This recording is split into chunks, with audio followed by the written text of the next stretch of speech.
Hello my creative critters, and welcome to Sketching with Sarah. I'm Sarah, and today's video is another episode of a little series I started of short, bite-sized videos where I do the 3 emoji challenge. If you haven't seen my previous video combining the full body tiger, coffee cup, and sunflower emojis into one drawing, I definitely encourage you to, and I'll have a link in my description as well as a little card here for you to click to watch it. So I asked my Instagram followers in my stories to send me 3 emojis, and a couple more of my classmates from art school replied to it, and their responses were side by side on that replies page after the story expired. And I don't know why, but for some reason my brain just wanted to combine all 6 of these emojis. For some reason, I just had a feeling they would go really well together. The first trio of emojis was the single eye, tongue, and another single eye emoji, which was sent by Hannah Tidwell or Small Illustrations on Instagram. And the second trio was the upside down smiley face, which I use a lot by the way, the eye roll, and the tongue out emojis, and those were sent by Wolf Polito or Laughing Wolf Illustration on Instagram. I've had the pleasure of sharing illustration classes with these talented artists, and I will be linking their social media in my description, so please go ahead and check them out and show some support. They deserve it. Like seriously, please do it now, and you can thank me later. So when seeing this trio of emojis, my brain was like, that's a pug. For sure, the puggiest trio of emojis, and I don't think you can change my mind.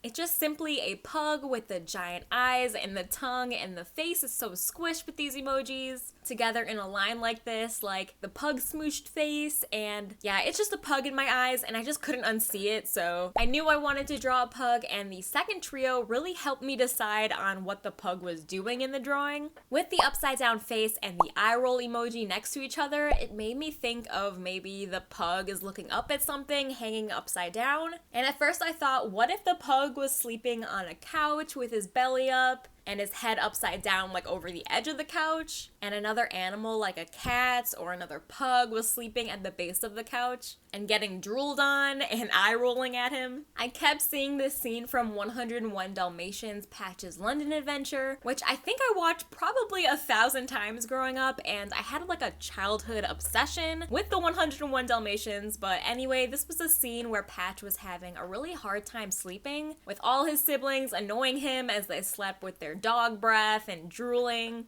I'll insert a clip here and link the scene below too so you can check it out. And it just made me so happy rewatching this scene. It just brought me back to my childhood. Ugh, I just love Disney animations. But then I thought an animal that has that similar squish-looking face is a sloth, and they hang upside down. So then this drawing just came to my head, and I sketched it out in watercolor pencil roughly to get the gestures down from the references that I was looking at, and I started applying more and more pigment with the watercolor pencil. I really enjoy doing all the floofs and fur bits on the sloth, and once I built up the pencil a bit more on the sloth, I moved on to do the same thing with the pug. And at this stage of the drawing, I'm really focusing on deciding which lines I want to stay from that initial gesture sketch that I put down and defining the shapes a bit more. When I sketch, I put a lot of light lines everywhere to get the general shape, and then I go in and tighten everything as I go. And after I was alright with the lines, I took my water brush pen and just washed over the whole thing, being mindful on how I washed out and blended to get the effect that I was looking for, and creating more of a form in the sketch that has more mass to it than just the lines.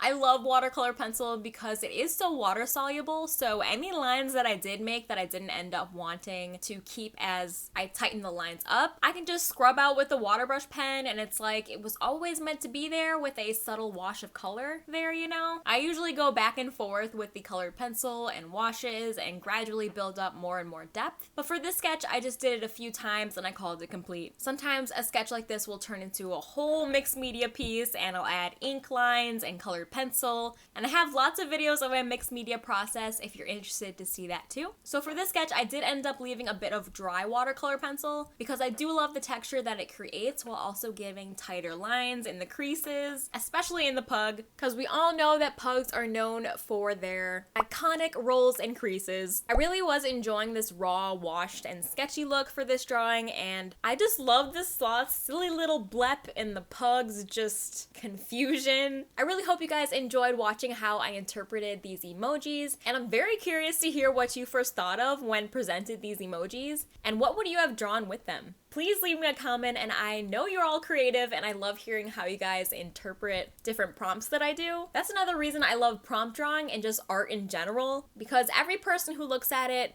comes at it with their own personal view and interpretation, and I think that's just the beauty of art. A huge thank you again to Hannah and Wolf for submitting these emojis, and if you're watching and aren't following them on Instagram, please do that, and like I said, you can thank me later. Also, I'm like 3 or so followers away from 500 of you creative critters on my Instagram, and I really am so excited for a little plan that I have for when I hit 500 on there. So if you like what I do and want to see more, please go follow me on Instagram. It would mean a lot. Plus, you'll be in the know for any future polls or replies that I ask for future videos here.